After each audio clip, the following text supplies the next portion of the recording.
এইজোপা গছে ঘৰখনলৈ সুখ শান্তি আৰু টকা কঢ়িয়াই আনে। এইজোপা গছ থাকিলে ঘৰখনত ধনাত্মক শক্তি প্ৰভাৱিত হয়।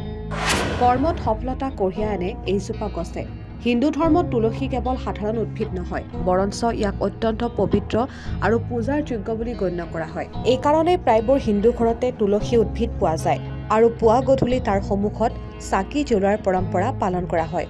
তুলসী কেৱল পবিত্ৰই নহয়, ঔষধি গুণৰেও ভৰপূৰ। পদ্ম পুৰাণৰ লগতে আন বহুতো বেদ পুৰাণত তুলসীৰ গুৰুত্বৰ বিষয়ে বিতংভাৱে ব্যাখ্যা কৰা হৈছে।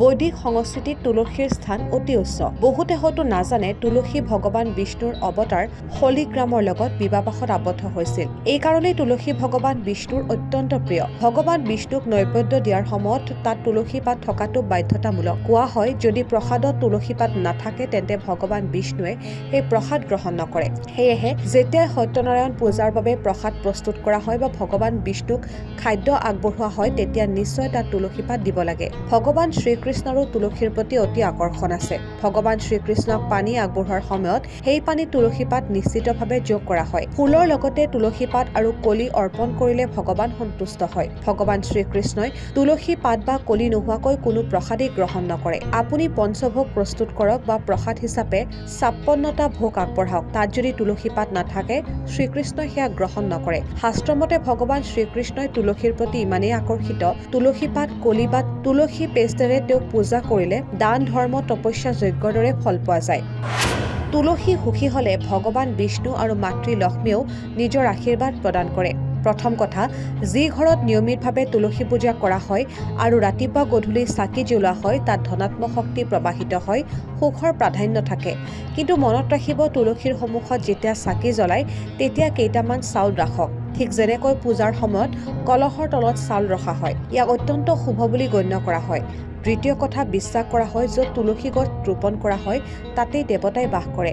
তুলসীৰ পৰা নিৰ্গত পবিত্ৰ সুগন্ধিয়ে দেৱতাক আকৰ্ষণ কৰে। গতিকে কেতিয়াও তুলসীৰ স্থান অশুচি কৰিব নালাগে। তুলসীৰ ওচৰত কোনো ধৰণৰ অনুচিত বা অশুদ্ধি কাম নকৰিব।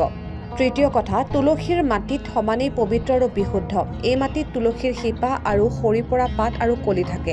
এই মাটি কপালত লগালে বা যিকোনো শুভ কাম কৰি থাকোঁতে নিজৰ লগত ৰাখিলে ইয়াক অত্যন্ত শুভ বুলি গণ্য কৰা হয় আৰু কামৰ ক্ষেত্ৰতো সফলতা কঢ়িয়াই আনে। চতুৰ্থ কথা, কেতিয়াবা তুলসী পাতত সৰু সৰু গছ বা ঘাঁহ গজে। অসাৰ বুলি ভাবি পেলোৱাতকৈ কাপোৰেৰে মেৰিয়াই ধন সম্পত্তি ৰখা ঠাইত আলমিৰা বা নিৰাপদ স্থানত ৰাখক। ইয়াৰ ফলত ধন সম্পত্তিৰ সমৃদ্ধি আহে। পঞ্চম কথা, তুলসীৰ পাত, শিপা, ডাল, কলি আৰু মাটি যেনেকৈ গুৰুত্বপূৰ্ণ, তুলসীৰ মালাৰো সমানেই গুৰুত্ব আছে। তুলসী মালা পিন্ধাটো বৈষ্ণৱ সমাজত শুভ বুলি গণ্য কৰা হয়।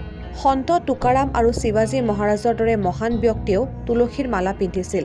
ইয়াক পিন্ধিলে ভক্তি আৰু ভগৱানৰ প্ৰতি আত্মসমৰ্পণৰ অনুভূতি জাগ্ৰত হয়। কিন্তু মনত ৰাখিব, তুলসী মালা পিন্ধাৰ পিছত সুৰা সেৱন নকৰিব, আমিষ খাদ্য নাখাব, কাৰণ ইয়াক অত্যন্ত অশুভ বুলি গণ্য কৰা হয়। ইয়াৰ বিৰূপ পৰিণতিৰ সন্মুখীন আপুনি হ'বলগীয়া হ'ব পাৰে।